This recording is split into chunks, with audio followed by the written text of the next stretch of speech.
قرآن دوی په حقیقت کې له قرآن منکر تل یې په سنتو گزار کړی دی چې له حدیثو انکار کړی دی. نحمده ونصلي على رسوله الكريم اما بعد. یو ځل دوستان بیا متوجه شي او د دې دلایل ته ګوره چې د دلیل کې څه دي، د استدلال څه دی او د جواب دعوه څه ده. زه صدر صاحب بیا مخاطب کوم د اخر کې بیا یو ډیره کمزوري خبره وکړه، وایي زما په دې ځای کې مطلب دا دی په دې خپلو دریو دلایلو کې ذکر کول چې المتبايعان بالخيار لا يعذب ببكاء اهله او من مات وعليه صوم. وایي دې کې زه دا ثابتوم چې په مفتی باندې رد دی، قطعیت نبوي د ځوانیت نه به انکار شوی او کفر براغلی او کنه. دا خو دې په ما تنقیح کوي ګوره، دلته وی ځوانیت نه انکار شوی دی، د ځوانیت نه انکار شوی دی. دا وی اخبار احاد درې ځواني دي او د دې په انکار امام مالک، امام ابو حنیفه او عائشه وغیره منکر دي، نو هغه کافر دي کنه دي. دا خو دې په ما تنقیح کوي، یعنی دا د دې دلیل دی واوره چې دلا په خپل جواب داوه هیڅ نه دی پیش کړي، لہذا په جواب داوه باندې شروع کا. د دې ټولو د لند جواب داده دا خبره کوي وی امام مالک کافر شو کنه، امام ابو حنیفه د دې خبره واحد نه انکار وکړو کافر شو کنه.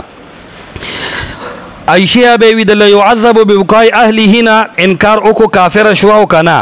جوابونه لیکا په 1 2 3 سره. د ټولو نه اوله خبره نمبر 1 یو انکار دی او یو اجتهاد دی. دا د عائشہ تنها اجتهادي خطا ده، دا د امام ابو حنیفه او د امام مالک اجتهادي خطا ده، لہذا اجتهادي خطا او انکار کې فرق دی. دا د لومبي جواب شو. په 1 2 3 به مال جواب راکې کني والله چې مخکرانه نشتله او نه د نورو دلایلو جواب در کوم. دا درې سلور به ثابته ها کته وې چې دا درې سلور زما په جواب داوت دلایل نه دي، دا تنقیح دی او پتا مې رد مقصودو نو بیا د مخ کې پرېدم کني صدر صاحب تبوام چې پځې دی ودري.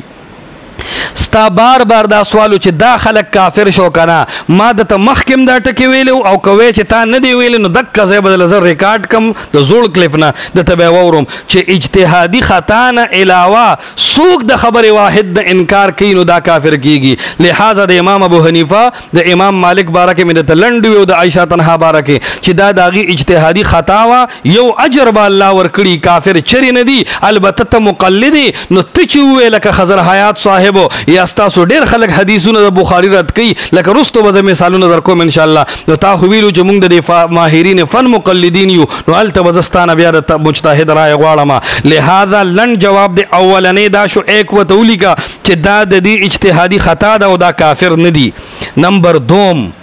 1 2 سره به جواب غواړم ستا چې المتبايعان بالخيار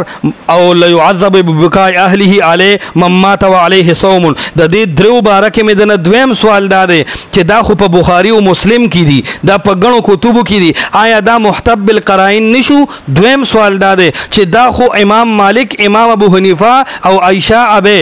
رضی الله عنها دا خو عقیده خبر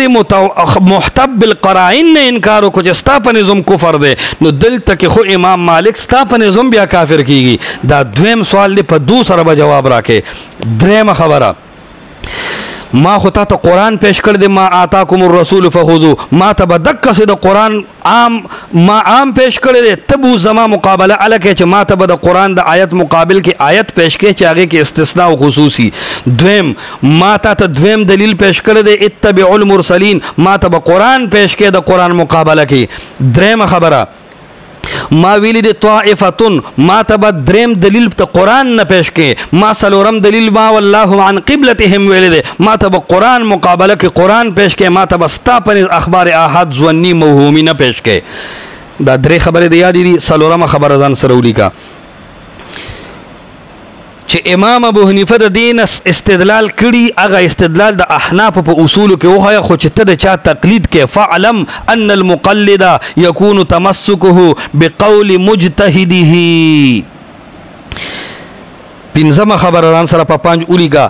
دین خو اغي انکار نه دی کړ، دیته منسوخ ویل دي او ناسخ او منسوخ قرآنی اصطلاح ده.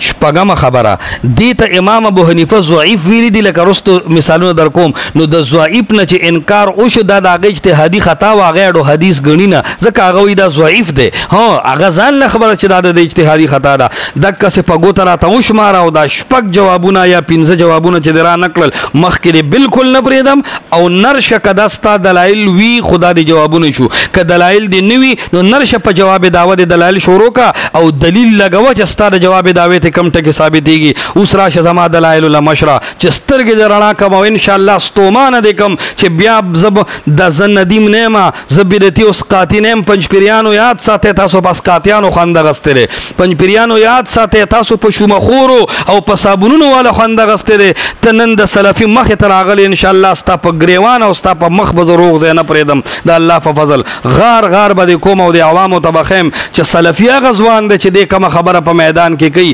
داسې ثابتوي چې لکه نن د پنجپیري ګل نه تپوس وکړه ما ویلی دی ما آتاکم الرسول فخذوه پیغمبر چې سم درکوي واوره اگر که پنجپیریان وایي چې عقیده کې به د پیغمبر خبر واحد نه منې خو الله فرمایي چې فخذوه وی منه د پنجپیریانو مه منه وی دا د سرزکه نه منمه چې په ما کې چل دی اول خبره د ما باره کې به ماله ته دوه جواب راکې یو جواب د نه دا غواړم ما آتاکم الرسول دا خو ته منې که نه چې د احنافو په اصولو باندې د ما آتاکم الرسول نه ثابت شوه چې د پیغمبر هر حدیث به حجتي لکه د ما عموم نه معلومه شوه چې که خبر واحد او که متواتري دویمه خبره فخذوه که عقیدی که عملي اخلی به دا یو خبره را سره ومنه آیا د احنافو د اصولو مطابق زما استدلال ټیک دی دا یو جواب دویم ستا خبره دا چې ته به راته د احنافو نه نښې د اهل حدیثو نه به یې ښې نو لنډه خبره اوره زوام ما د عموم دپاره راځي اجماع په دې ده ته نرشه دا اجماع ما ته کا نو دا عوام به مو وایي چې تا په مفتي رد وکړو او که ته وایې چې ما ته سلف وښیه او دا وښیه نو ټیک د ستا ټایم بډک شي خو د عوام پوهېږي چې دا پراډي دی دا میلې والا دی دا مدارتوب کوي دا عالم نه دی حال دا دی چې ته خو ښکلی عالم یې پټکې دی په سر دی دا ټاټکې نه دی پټکې دی لہذا د پټکي حق ادا کا اور ته د ما د عموم نه استثنا په قرینه صارفه وښیه چې دا د عموم دپاره نه راځي بل خبره فرمایي شي زه تعالی د چا حواله د معین لبیب او د لسان العرب د کتب لغت چې درکم چې دی وی چې ما د عموم د تب مطمئن شي کنه لہذا د ما بارکی لنډ خبر ځان سره ولیکا یو تماته وایا د احناف د اصول مطابق ته په ما آتاکم الرسول پړی کنه یو سوال دویم ما آتاکم الرسول کې تعالی زه د لغت حواله درکم کله چا لګنمونه واخله چې زه تعالی فرمایشي جواب درکم دا دویمه خبره شو اور درېمه خبره ته د ما د عموم په یو قرینه باندې ماتولی شي که نشي ماتولی دا جواب رالم راکا دویمه خبره زما په دلیل دی ویلی دی چې اتبعوا المرسلین دلته کې د عقیدې خبره نشته مشره اتبعوا عام ویلی دی دا یو سړی راغلی او خلکو ته اعلان کړو د انبیاو ومنئ ای عوامو دا مولا اوس دا خبره کوي وی دلته ویلی دی چې د انبیاو ومنئ خو دا خو نه دی ویلی چې د هغې عقیده دا وه او دا وه سوال دا دی تاسو نه تپوس کوم عوامو د دې مولا د اعتراض خالص گپ شپ دیو کنا زکا اتبعوا المرسلین د انبیاء اتباع کې اتباع عام ده که په عقیده کې او که عمل کې کته وی چې عقیدت نه د مراد نو دلیل الخصوص او دلیل الاستثناء چې تر کومه تا نه خولې نو د خول نه بغیر بستا ټول تعویل ماویل ډوګ بوګي دا به انصاف نه او نه به دا علمی تنقیحي طائفتون بارک چې کما خبره کړې ده نو ما د ته بار بار وی الکه امام بخاری وی چې یسمى الرجل الطائفه دلته که طائفه هر چاته ویل شوی دی خو لینذروا قومهم کې د طائفه اطلاق په یوم کېږي لہذا ستانه سوال دا دی د دې سوال جواب را که یو علاقې ته یو عالم لړو او هغه یو عالم لینذروا قومهم باندې عمل وکړو او قوم ته د عقیدې بیان وکړو نو او قوم ونه منو د دې یو عالم په موجودګۍ کې په دې خلکو حجت قایم شو که نه شو که قایم شو نو دا خو خبره واحد حجت که قائم نشو خپل رائے پیش کا بل میرے طویل بخاری نه علاوه ابن الاسیر په النهایه کې ویلي دي چې وتقع علی الواحد یو تم مراد غستی شي د دې جواب دیمونه کو او یاد ساته ماته ته کل عبارت د امام قرطبی پیش کو چې هغه فيه دلیل علی وجوب العمل بخبر الواحد دا دلیل دی په دې خبره چې خبر واحد باندې عمل واجب دی د قرطبی دا عبارت ته کافی نه دی فلهذا مشروعات ساته قربان اول تنقیح د ندادا چې د خبره متواتر او واحد د ظنیت قطعیت عقیده کې د خروج اولنې بنیاد چای خیر دغه سړی راته پګوته کا دویم ماته ته ویلو چې دا محتب بالقرائن بسوک معلومی ته چا تقلید کې آیا تب په خپل آزادی کتب د ماهرین فن تقلید کې د دې خبره جواب را لراکه دا جواب را نغه مشره لہذا په خپل عقیده چې ما څنګه قرآن پیش کړو دک سے قطعی قرآن پیش کا او دویم خبردار چې خپل خبره واضحه کړه تا په جواب دعوت دلایل شروع دي کلا زړه کیسه کې روانه پریس پابند نه پويګم خیر کې در تبیا و امداد محمد رسول الله علیه السلام حدیث دی کته ورته قطعی وې الله تعالی اجر در کې ان شاء الله حدیث به مضبوط شي کته تزونی وې والله د الحاد فتنه به کولاو کې د الحاد دروازه به کولاو کې پنځپریا ټول عمر د قرآن چغواله ونن دغه مره ته خښوا لاړه د رسول الله په حدیث ته عقیدین هم بار کړل د الله د نبی احادیث تنن په عمل کې کمزوري کړل فلهذا راشه خپل عقیده ثابت کا نحمده ونصلي ونسلم على رسوله الكريم اما بعد مفتی صاحب زما دعوه بیا واورو زما په خبرو باندې لږ سوچ او فکر وکړه خپل هوایی تقریر مکوه ما خپل دعوه پیش کړې وه چې خبرې واحد غیر محتب بالقرائن دا ظني دی او ستا و دعوه کې دا خبره وه چې دا قطعي دی او منکر کافر دی اوس ګوره ما تا ته 3 احادیث پیش کړل او هغه احادیثو کې ما تاته ما به الاشتراک دا خبره وکړه چې دا احادیث دی اخبار احاد دی ته قطعی دی منکر کافر دی زویم ظنی دی ما په دلیل کې تاته وښودل چې ګوره دغه علما دي عبدالله ابن عباس عائشه امام مالک امام ابو حنیفه امام شافعی امام احمد بن حنبل اسلاف علما دي هغه د دغه اخبارو نه انکار وکړو نو که دا قطعي وی نو دوی به انکار نه کولې نو زما په خبره دلیل شه چې دا قطعي نه دي ظني دي ځکه خو هغې انکار کوي او ستا د خبرې جواب شه چې ته قطعي دي نو دا زما په دعوه باندې دلایل شو اوس د دغه 3 روایاتو په باره کې ستاسو دا خبره چې یاره دوی چې کوم انکار کړی دی دا اجتهادي انکار دی نو زه یم ته به ډېر څه زده کې خو ته خبره واوره چې ته وې چې اخبار احاد قطعي دي نو په امور قطعیو کې اجتهاد د کم ځای نه راغی حضرت اجتهاد په امور قطعیه کې نه وي دویمه خبره دا ده چې چلو دغه علماو اجتهاد وکړو او انکار اجتهادي شو نو دغه علماو دا مقلدین چې انکار کوي چې په زرونو علما درته زخم نو هغه مجتهدین نه دي هغې انکار کوي د هغې په تقلید کې انکار وکړو آیا دغه ټول علما او عوام دا کافر شو که کافر نه شو ستا په دې غیر مقلدین عوامو کې درته ښیم چې په دغه احادیثو باندې عمل نه کوي نو دا به کافر یي که به نه او ستا دا سوال زمانه چیرې دا محتب بالقرائن نه دي نو دا ته ولټوه چې دا محتب بالقرائن دی او که نه دي او چې کله دې د یو جانب تعیین وکړه نو زه به پرې خبره وکړم د هرې خبرې سوال به زمانه نه کوي صرف سوالاتو تناسب په دې ټول کلیپ کې داسې یو خبره تا ونه کړله چې پلاني کتاب دا لیکلي پلاني لیکلي تش سوالات دي بیا ستا دا خبره چیرې ما د قرآن د دلایل پیش کړي ته د قرآن د دلایل پیش کا نو زه خو ویم چې یا قطعي دی یا ظني دی دا اجتهادي امور دي په دې کې د قرآن د دلیل پیش کول نه او اصول حدیث دی تا ویلو چیرې اصول حدیث د امور قطعیه نه دی ته چې وې چې یو حدیث ضعیف دی او دا صحیح دی نو ته به د قرآن او د حدیث نه پیش کې زه خو ویم دا اجتهادي امور دي د راوي ثقاحت او عدالت چې دا راوي ثقه دی دا ضعیف دی دا امور اجتهادیه دي په دې کې ژوند دی حضرت چې یو محدث راولګي او د یو راوي په باره کې وایي چې دا ثقه دی نو دا خبره قطعي او یقیني نه ده په دې کې دا وهم کیدی شي چې دا خبره غلط وي دا دغه اجتهاد دی او په اجتهاد کې خطا راتلی شي او دا ته مني بیا ته وی چیرې هغې خو دې ته منسوخ ویلی دی او ناسخ او منسوخ د قرآن اصطلاح ده نو تا خو وي چې دې علماو له چا دا اختیار ورکړی دی چې دا وایي چې د پیغمبر خبره ظني ده نو دلته ولې ته څنګه دا اختیار ورکړی چې د پیغمبر احادیثو ته ناسخ او منسوخ وایي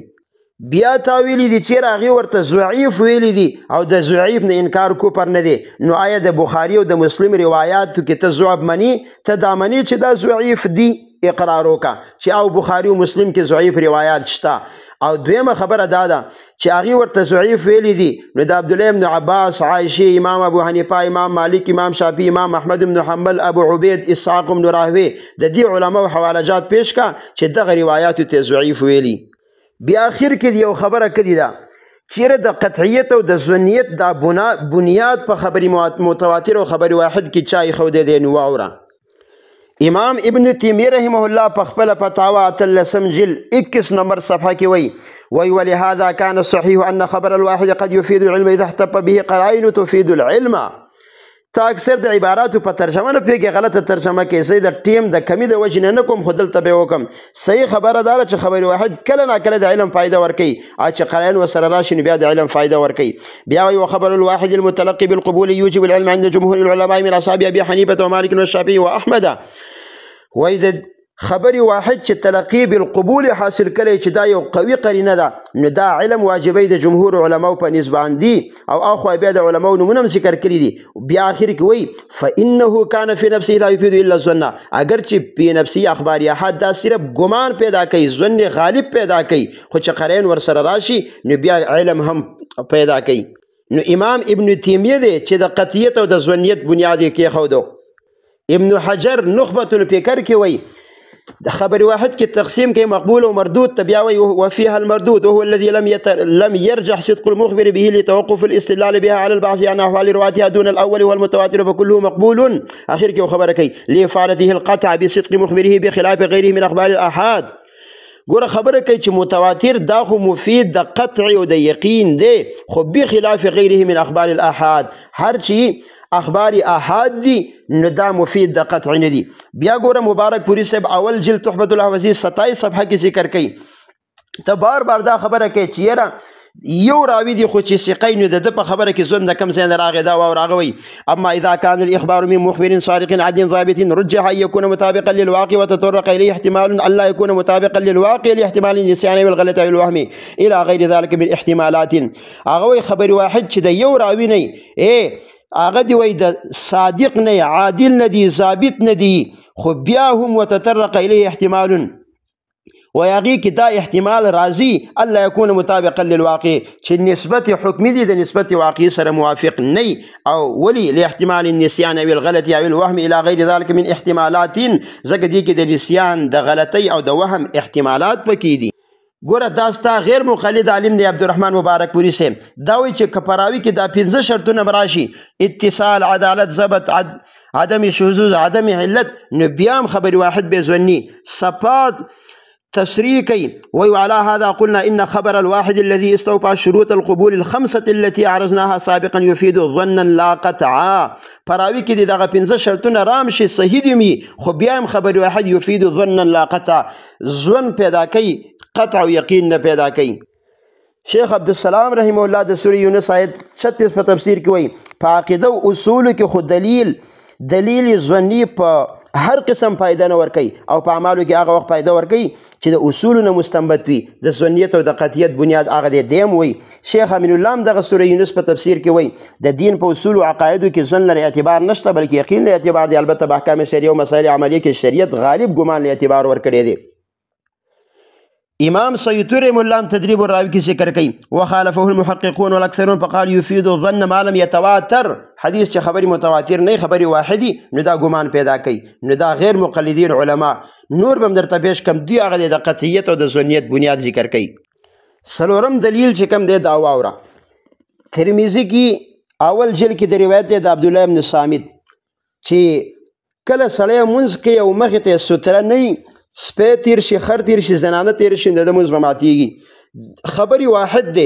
ته قطعي دی زه هم قطعي نه دی ظني دی. د دې په باره کې امام احمد وی الذي لا اشك في ان الكلب الاسود يقطع الصلاه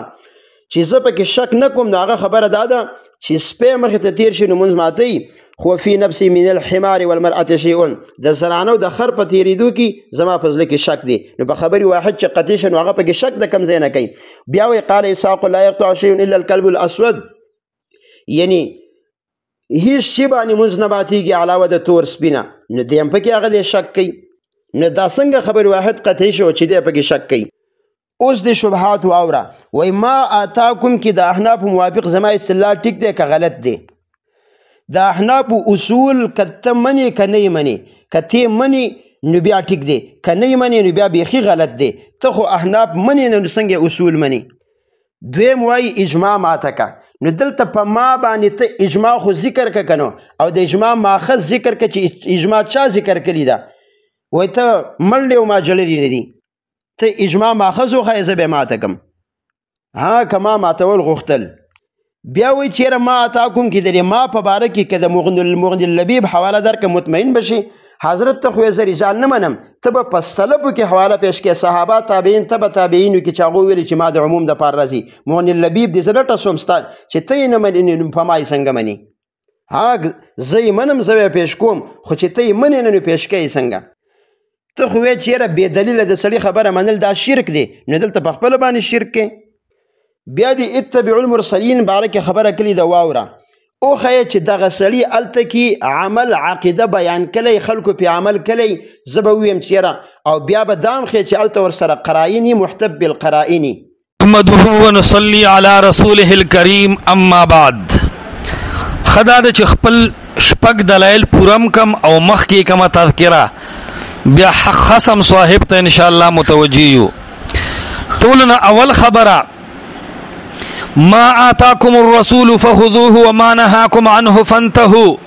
اے سپینګورو عوامو نوجوانانو ټول د سلفیانو عقیده او زمون عقیده او نظریه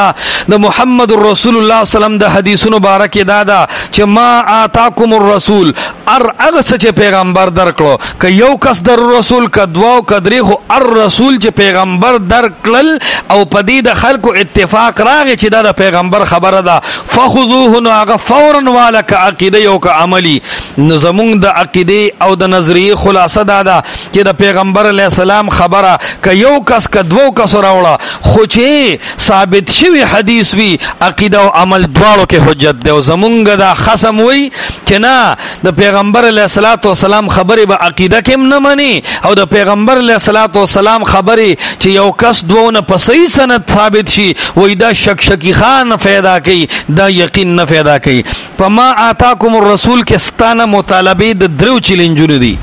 یاد ساته دا درې خبره حل کا یو دا چې فصله په کې به ثابته په عربیت کې به ثابته چې ما د عموم د پاره ناراضي لکه ما خو ثابت کړ چې ما د عموم د وی د سلف په حواله پیش کړه دی جواب د ځوانګیریا د دې جواب دا دی چې دا د عربیت مسله ده دا د لغت مسله ده دا د شریعت مسله نه ده چې ګنې زه په تا سلف پیش کوم او تا ته امام ابو حنیفه و غیره پیش کوم دا عربي چې څوک منیه کړه سکول ماستر دی خو چې عربي دان دی هغه من او ما د عموم د پر راضي تر څو چې قرینه صارفینی نو په دې دلیل کې ستانړم به مطالبه دادا چې ته نرشه په اجماع د امت او په سلفو کې او په عربیت کې اوخایا چې ما د عموم د پاره ناراضي تر څو چې تا ما ته ندي خول او د ما عموم دې نه دې مات کړي زما عموم په طریقه د اجماع او په طریقه د لغت بالکل جاری وي او ارتداغه مخالفت نشو کوله دویمه خبره فخذوه مجمل او مطلق دې توخه چې د عقیده او په عمل کې فرق کړي دا دویم ستانه مطالبه ده دریم ابن عبد البر سے ویلی دی په جامع و بیان العلم و فضله کې حواله میں درکړه او ځان دې په غلي کو چې الله تعالی مجمل ویلی دی او لم یقید بشیء عند محتب القرائن او د متواتر قید نه دی لګولې او د نبی علیہ السلام د مخالفت نه منع کړی ده علی جمله علی کل حال په هر صورت کې دا غینه منع کړی ده چې مخالفت بنه کې دا تعالی کافی دی ان شاء الله بل ځان سره نوٹ کچ لګ خوګونه دیوالو زوم مشره وی حبیب وی صاحب یاسین اگر عقیدی طرف ته دعوت نه دی کړو صرف فتبع المرسلین ټکی ویلې ده رحیم شاه ربانی صاحب یاد ساته قسم بالله چې د پنځپیر په دوره تفسیرو کې ستاسو نه غټ وخت ضایع شوی دی ټیک د یعلمون ټیک د تعلمون ټیک د ابصارهم ټیک د قل هو الله احد منم چې دا بر چا طرز ویس دای کا چې ته پماینې ابستا مهربان وی او سپینګری بوي پتا او پما دواړو قدر لازم دی خود پنځپیر دورو کې صرف یعلمون تعلمون نه د قران ته وګوره تر اوسه د قران داوی کولې نن د صاحب یاسین د بیان عقیدې نه انکار وکړو قسم د صاحب یاسین د عقیدې د بیان نه به هغه څوک انکار کوي چې په ناظره باندې قران نه ویلي کړي دا حقیقت پچانه پټیږي ام دک صاحب یاسین د فورا ورپسې آیتونو کې وایي اعبد الذي فطرني والیه ترجعون زما د توحید هغه عقیده ده چې زه هغه ذات پیدا کړم ما چې هغه ذات عبادت وکوم کم ذات چې پیدا کړم دا د صاحب یاسین یو عقیده والیه ترجعون د توحید نه بعد د بعث او د قیامت دویمه عقیده اور بیا ورپسې درېمه عقیده ان یردنی الرحمن بضر کربک رب العالمین زما د ضرر فیصله وکي لا تغني عني شفاعتهم شیئا نکره په سیاق د نفي کې د توحید بالربوبیت هم بیان کو خالقیت هم بیان کو او توحید فی الالوهیت هم بیان کو او د یو کس په وجه دومره حجت قائم شو الله فرمایي دی خو می جنتی کو ان كانت الا صيحه واحده فاذا هم خامدون قوم د یو سړی نه د خبرې د انکار په وجه باندې هلاک شو دا د دې دلیل دی چې صاحب یاسین عقیده بیان کړی دا په یوازې بیان کړی دا قوم باندې حجت جوړ شوی او قوم الله غر کړی دی دا د هر پنځ پیری په مخ سپېړه ده چې د یو صاحب یاسین د یو کس په گواهی باندې یو قوم غر کیږي نو د محمد رسول الله صلی الله علیه وسلم هغه احادیث چې امت د هغه د سند په صحت اجماع او اتفاق کړی دی د هغه په انکار باندې با زما مشر خضر حیات صاحب څنګه منکر حدیث کیږي رحیم شاه ربانی صاحب هداه الله بسنګ منکر حدیث کیږي اور احمد سعید ملتانی و منیر شاکر بسنگ نه منکر حدیث کیږي زکا چې دا د صاحب یاسین خبره دومره د خلی د ذات په اعتبار سره مضبوطه نه ده څومره چې د محمد رسول الله علیه السلام خبره مضبوطه ده فلهذا صاحب یاسین د انبیاء ته دعوت ورکړی دی او د انبیاء او بالذات خپل عقیده بیان کړی ده مشر زما دریم دلیل وو طائفتن تنر شو خای چې د طائفتن اطلاق په کثیر باندې نه کیږي د ستانه مطالبه ده زما سلورم دلیل وو ما والله عن قبلتهم بارکی چې د الله نبی یو سړی لګلې ده فخرج رجل ممن صلى دا دلیل دی چې د یو قطعی مسلې د لپاره محمد رسول الله علیه السلام د قبلې د مخ اړولو حکم د یو سړی په ذریعہ کوي د الله پیغمبر او خل چې زما خبره با په عقیده او عمل او قطعیت هر څه کې دلیل وي ک یو سړی درولېګم کلس درولېګم آتاکم الرسول فخذوا اور بیا صحابو په عملم کړي فدارو کما هم قبل البيت اغي مخواړو نو دی صحابه هم د یو سړي خبره ومنله دا دویم دلیل شو په حجیت د خبره واحد باندې او بیا قرطبي وی یو خدا خلاصه مکه مشرق قرطبي او قرطبي بار بار وی د ابن تیمیه سے په عبارت کې د قبول پسې قبول او قبول بار بار وی ټول عبارتونه دی غلط دی عبارت سم وای مونږ شرمه امام قرطبي وی دلیل علی جواز القاطع بخبر الواحد قطعی د ظنیت دلال بیا وی وذلك ان استقبال بیت المقدس کان مقطوعا دا قطعی امرو چې مخ به کم طرف تکه او هغه قطعی امر په خبر واحد سره مات شو لہذا دا حجت ته مشر زما پنځم او شپږم دلیل حواله نوٹ کا بخاری او مسلم صحیح مسلم کتاب فضائل الصحابه رقم 2419 روایت د انس اهل یمن ته رسول الله علیه السلام یو ابو عبیده لګلو فاخذ بيد ابي عبیده یو ابو عبیده ولګوي عقیده بیان کو عملم بیان کا دا دلیل دی چې خبر واحد په عقیده او عمل دواړو کې حجت او یقیني دی بل بخاری روایت د ابن عباس رقم 7372 صرف یو معاذ ولګو وته وی فليكن اول ما تدعوهم اليه ان يوحدوا الله یو معاذ لګلې ده یو ابو عبیده لګلې ده او د قوم د اصلاح د پاره لګلې ده کله یو سړي خبره حجت نه وي محمد رسول الله یو معاذ او یو ابو عبیده ولې لګلې ده د هر پنځ پیری او خصوصا د رحیم شاه ربانی حفظه الله په مخ باندې یو داسې گزار دی چې سپېړې سره بستا د جامع غاخونه مغورځي مشرا ستا خو دعوه دار چې د رسول الله حدیثونه عقیده کې ممنه او په عمل کې شکی معنی دا ستا دعوه ده د لپاره چې تا کم دلایل ذکر کړی دي خلاصې ووره کستا اولنی دلیل دی چې يعذب ببكاء اهله کستا دویم دلیل دی چې من مات عليه صوم کچرستا دریم دلیل دی چې المتبايعان بالخيار کستا سرولم دلیل دی چې يقطع صلاه الرجل نو ستانه و مطالبې دي دا مختصر ځان سره نوٹ کړه چې لیکلو کې خطا نشي. اول خبره ده چې ته خو خبر واحد غیر محتب بالقرائن رد کې کنه، نو ته ثابت کړه چې دا خبر واحد دی او غیر محتب دی، دا څلور واړه دلایل دا ستا ذمہ داری ده. زه خو دا عوام چې دا خبر واحد محتف دی محدثین وغیره رد کړی دی، چې محتف رد کړی دی نو دا خو ستا په نظم کافر شو. دویم امام مالک او امام احمد چې رد کړي دي څلورو احادیثو کې ځای په ځای، نو ستانه سوال دا دی اوښیه چې د ظنیت په وجه باندې رد کړي دی، د کم فهمۍ او د اجتهاد د وجه رد کړي دي، او دا درته قرض دی هیڅ کله دې ونه خول چې عمل به په مضبوط حدیث نه ثابتېږي او عقیدې له مضبوط حدیث پکار دی. په دې فرق باندې او د دې په اثبات د هیڅ دلیل نه دی خولی. بل ازوانا دا خو حدیث امام مالک رد کو، دا خو حدیث امام احمد رد کو، نو دا د دې دوه نه علاوه خو یو دا حدیث تمامي دنیا منلې ده، نو ته تمامه دنیا ولې نه منې؟ دویم دا چې حدیث سړو رد کو، نو د سړو قول ته حجت ګرځي که حدیث حجت ګرځي؟ که حدیث ته ستا دلیل وي نو حدیث خو ټول امت ثابت کړی دی، او که چېرته امام مالک او امام احمد نستا حجت نیول وي نو امام مالک امام احمد نستا ائمه دي تا هغې پسې بد ویلي دي او نه د هغې قول حجت دی، لہذا حجت پیش کا تاییس نه دی پیش کړي. لہذا دا د دې ائمه خطا اجتهاد دی او اجتهاد کې خطایی راتلی شي، دا هرگز خطا اجتهادات څوک په دلیل کې نه پیش کوي. پاتې شستا غټ سوال چې آیا د نص مقابله کې اجتهاد کیږي؟ و ساده ګل ستا د پنځپریانو کتابونه هم درته ښیم چې اجتهاد خو وی دی چې نص مقابله کی او خطا شي، خطا اجتهاد وی دی ته چې د نص مقابله کی، چې د نص مقابل کې نه نو اجتهاد بیا لا خطا می، دا خطا خو ځکه چې د نص مقابله کی. السنن الکبرى د بیهقي کې راځي چې سیدنا ابوبکر صدیق هغه د هغه وینځي د قتل په وجه باندې صرف په دیت اکتفا وکړه، دا د قرآن خلاف اجتهاد او الله معاف کړی دی او یو اجر به ولا ورکړي، ځکه چې قرآن هو الانثى بالانثى مطلق ذکر کړی دی که آزادی که غلامه، دا اجتهاد د ابوبکر صدیق دی او خطا دی. دویمه خبره ابوبکر صدیق صاحب د بدر د غزوه بدر کې د قیدیانو متعلق ویلو فدیت واخلې او پرېږدې دی، الله تعالی و چې قرآن کې خو ما دا ویلي دي چې ما کان لنبي ان یکون له اسرى حتى يثخن في الارض، لہذا د عمر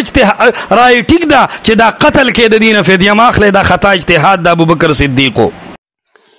نحمده ونصلي ونسلم على رسوله الكريم اما بعد. مفتی صاحب یو دوه دلایل درته ویمه، بیا ستا د ټولو سوالاتو جواب کوم.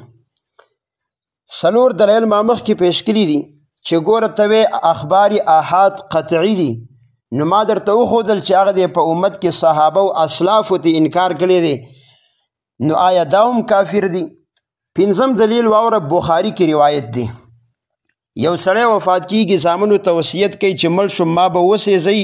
نیم به مې په وچ او نیم په دریابونو کې وشیندئ. زامنو یې په وصیت باندې عمل وکړه چې الله را جمع کړل، ولې دې داسې وکړل؟ وی الله ستا د یري الله ورته بخښنه وکړه. دا یو روایت دی. دویم روایت دا دی عمرو بن سلمه یو صحابي دی، بخاري کې روایت دی، دی وایي چې زه خلکو چونکې ما ته قرآن ډېر یادو نو خلکو مانځه ته مخکې کلی وم او زما یو څادر و چې سجدې له ولاړم هغه به زما نه وښوېده نو زه به ښکارېدم.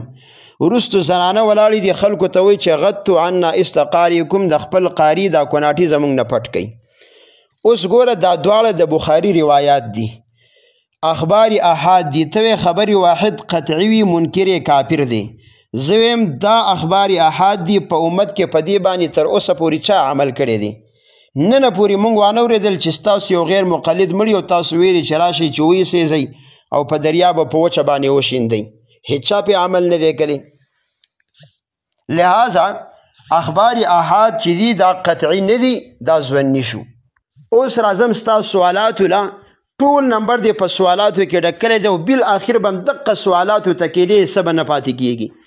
تاسو خبره کړې ده چې ما اتاکم الرسول، چې پیغمبر یې راوړي نو که ډېر کسانو راوړي او که یو کس راوړي، خو چې د خلکو په اتفاق راغلی نو دا به په عقیده او عمل کې حجت وي. دلته کې تاسو یو قید لګولی دی چې د خلکو په اتفاق راغلی. آیا خبر واحد کې د خلکو اتفاق راتلل تاسو شرط وایي؟ که دا شرط وایي نو بیا جګړه نشته دی، او که شرط نه وایي نو بیا په دې کې خبره ده او مخکې دا شرط تاسو لګول هم نه دی، اوس هم زیات کو. دویمه خبره دا ده چې تاسو وایي ما آتاکم، چې پیغمبر تاسو ته درکړي نو که په هره طریقه باندې که فعل او که قولي، نو ګوره تقریر د رسول الله صلی الله علیه وسلم چې یو صحابي عمل وکړي او پیغمبر پې خاموش شوی نو دا خو پیغمبر نه دی ورکلی نو آیا دا په دې کې داخل دی که نه دی داخل بله خبره تاسو کوئ چې که ډېرې راوړي او که یوې راوړي نو چې یوې راوړي او دا یو ضعیف وي نو دا روایت به هم مقبول وي که ته وایې چې دا به مقبول نه وي ولې چې دا ضعیف دی نو زه وایم دې راوي ته ضعیف نه قرآن ویلی دی او نه ورته پیغمبر ویلی دی او نه ورته صحابي ویلی دی دا ورته یو بل محدث ویلی دی او د محدث خبره نه د قرآن خبره ده او نه د حدیث خبره ده بلکې دا د هغه یو اجتهاد دی او په اجتهاد کې ظني نو راوي ته صحیح ویل یا ضعیف ویل دا امور ظنیه دي دا څه قطعي او یقیني نه دي چې یو محدث به وایي چې پلانی راوي صحیح دی نو دی به د قرآن په شان خبرې چې بالکل به دا صحیح نه او تا په تنقیحاتو کې ماته ویلي چې اصول حدیث چې کوم دی دا امور قطعیه دي نو چې ضعف او صحت امور ظنیه دي او دا منې د محدثینو په خوله باندې نو قطعیت او ظنیت دا محدثینو دا به منې بیا ته وایې که د ډیرو خبرې او که یوې فرق نه لري نو ما درته وویې چې تحفة الاحوزي مقدمه کې عبدالرحمن مبارک پوری سے وی اما اذا كان الاخبار من مخبر صادق عدل ضابط رجع ان يكون مطابقا للواقع وتطرق اليه احتمال ان لا يكون مطابقا للواقع لاحتمال النسيان والغلط والوهم الى غير ذلك من احتمالات هغه وی چې ګوره چې راوي یوي نو که دی عادل هم یو ضابط هم یو که هر قسم صفات پکې خو تطرق الیه احتمال په دې کې دا احتمال شته چې د ده خبره دې رښتیا نشي الله یکون مطابقا للواقع بلکې د ده په خبره کې ژوند دی او دا احتمال پکې هم شته چې د ده خبرې دې دروغ شي نو دا فرق خو هغه دی عبدالرحمن مبارک پوری صاحب ستا غیر مقلد عالم کوي چې د یو کس خبره که دی څومره مضبوطي نو په دې کې شکي بیا تا ویلی دی چیره د ما عموم تو خیه د ما عموم مات کا چیره په دی اجماع چې ما د عموم د پاره ناراضي په دی خبره ځان پوهه کا ما ستانه دا مطالبه کړې ده چې ته وې چې ما د عموم د پاره وي نو ته اوخیه ما ته د صحابه یا تابعینو یا تبع تابعینو نه او اجماع پې اوخیه چې ما د عموم د پاره راځي والله که ته یې اوخیم دقه زمونږ د احنافو کتابونه بخې او کمانه مطالبه کې د اجماع نو ما ته د ما په عموم باندې د هیڅ اجماع ضرورت نشته زما د پاره یو حنفي عالم امام محمد چې د لغتو امام دی د فقه امام دی هغه کافر چې هغه وایي چې ما د عموم د پاره راځي نو زه یې منم خو ته خو نه منې نو دلته ولې د احناف اصول راخلي ته صرف یو کتاب وښیه چې چا ویلي چې اجماع ده چې ما د عموم د پاره راځي یا صحابي او تابعي یا تبع تابعي ویلي دي هیڅ کله یې نشي ښودلی او که ته وایې چې دا د عربیت خبره ده او دا د لغت خبره ده نو دی عربو چې ویلی دي یا چې دی لغت والا ویلی دي نو په دې دلیل پیش کړی چې ما د عموم د پاره راځي چې دلیل یې پې نه دی پیش کړی او ته خبره منې نو دا خو تقلید دی او تقلید ته خو ته شرک وي نو تا خو په خپله باندې په ځان د شرک فتوا ولګوله بیا ته وایې چې یاره په خضوع دا په عقیده او عمل کې مطلق دی دا بالکل مطلق دی لیکن د پیغمبر نه د یو حدیث راتلل خبره په دې کې ده دا ژوند د راتللو په دې لار کې دی عقیده او عمل کې نه دی او د سوره یاسین آیت اتبعوا المرسلین نو تا دغه الفاظ ویلیو ما درته ویلیو چې د دې نه فهم السلف موافق استدلال وکړه زه پې خبره وکړم او طائفتون کې تا خبره کړې ده چې اوښیه چې په یوې اطلاق نه کیږي ما درته ویلي امام قرطبي وایي تا چې کوم آیت ویلی دی په دغه کې په یو باندې اطلاق نه دی شوی بیا تا خپل څلورم دلیل ما واللهم عن قبلتهم التي کې کم د بخاري روایت چې دی چې یو صحابي راغی او د یو صحابي په خوله باندې خلکو په مانځه کې قبله بدل کړه نو پای کې تا د قرطبي عبارت پیش کړی دی دا واوره امام قرطبي وایي چې وفيها دلیل على جواز القطع بخبر الواحد لږ مخکې به لاړ شي چې امام قرطبي پوره عبارت سوی پوره عبارت به راواخلي تحریف به نه کوي امام قرطبي هم په دقه ځای کې وایي فترکوا المتواتر بخبر الواحد وهو مظنون وایي دوی متواتر په خبر واحد سره پرېښودو او خبر واحد مظنون دا ظني دی یو دوه درې کرښې مخکې بیا وایي ولكن ذلك ممنوع بعد وفاته صلی الله علیه وسلم دا خبر ممنوع ده چې اوس د څوک متواتر په خبر واحد سره پرېږدي بدلیل اجماع من الصحابة على ان القرآن والمتواتر المعلوم لا يرفع یا لا يرفع بخبر الواحد قرآن او خبر متواتر په خبر واحد سره نشي پرېښودی فلا ذاهب الى تجويزه من السلف والخلف بیا وی احتج من منع ذلك بانه يبزي الى المحال وهو رفع المقطوع بالمظنون خبر واحد ته مظنون وی بیا وی قبا ولو چې د یو منلی دی وی اما قصه اهل قبا واولات النبي صلى الله عليه وسلم فمحمول على قرائن دا په قرائنو باندې محمول دي چې دغه اخبار سره قرائن دا محتب او زما په داوه کې غیر محتب بالقرائن ټکی لیکل دي نو عبارات پورا وای ان شاء الله په دې عباراتو کې به تعالی زله تور مفتی صاحب اوس د دریو خبرو دی یو جواب په یو ځای باندې واوره صاحب یاسین خبر دی کړی دی چې الته بیان کړی دی نبی علیہ السلام ابو عبیده یوازې لګل دی معاذ لګل دی د دې دریو واړو جواب دادی چې دی یو چې بیان کړی دی نګوره عالم به بیان د عقیده او د عمل دواړو کوي لیکن خلق به په عمل کې قطعی او ظنی دواړه دلایل منل شي البته عقیده کې به چې کوم دی قطعی دلیل مني ورندي درو واړو ځایونو کې دا نشته دی چې یاره تاسو زما په خبره باندې عمل وکړئ او په عقیده کې چې کوم دی هم زما خبره ومنئ اخوا لټون مه کوئ چې یاره قطعي دلیل ولا تاسو وګورئ نو ابو عبیده یا معاذ عقیده و عمل بیان کړي دي خو عمل بیان کړي په خبر واحد او خبر متواتر دواړو سره او هر چی عقیده ده نو په عقیده کې به قطعي دلیل درکار وي او کته د مطلق حجیت خبره کې نو په مطلق حجیت کې زموږ ستا خبره نشته چې خبر واحد حجت دی او کنه دی مونږ منو ما تا د مخکې ویلو نور الانوار شوت کا اصول ساشي شوت کا اسامی شوت کا زمونږ د احناف ټول د اصول کتابونه وای چې خبر واحد په عمل کې حجت دی دلیل دی عمل کول په واجب دی امام قرطبی هم د عبارت ویلې دی بیا اخر کې مفتی صاحب ستا دا مطالبه چې یاره دا څلور واړه احادیث دا محتب بالقرائن دي او که غیر محتب زه خو یم چې غیر محتب بالقرائن دي او د هر یو وجه جدا جدا ده پاتې شو خبره دا چې امام مالک وایي چې دا یا وغیره چې دا حدیث رد کړي د ظنیت په بنیاد نه د اجتهاد په بنیاد نو زه یم اجتهاد هم په امور ظنیه کې وي چې کله نص قطعي وي نو بیا اجتهاد ته چې کوم دی دا ضرورت نه راځي او ستا دا خبره چې یاره فرق په دلیل سره چې قطعیت او ظنیت کې فرقي نو دا ګوره عبدالرحمن ابن مهدي لوی محدث دی هغه اذا روينا عن النبي صلى الله عليه وسلم في الحلال والحرام والاحكام شددنا بالاسانيد وانتقدنا في الرجال واذا روينا في الفضائل والثواب والعقاب سهلنا في الاسانيد وتسامحنا في الرجال حلال و حرام کې هغه مونږه سختی کو او فضایل کې مونږه چې کم دی دا نرمي کو نو عقیده کې سختی ده او عمل کې نرمي ده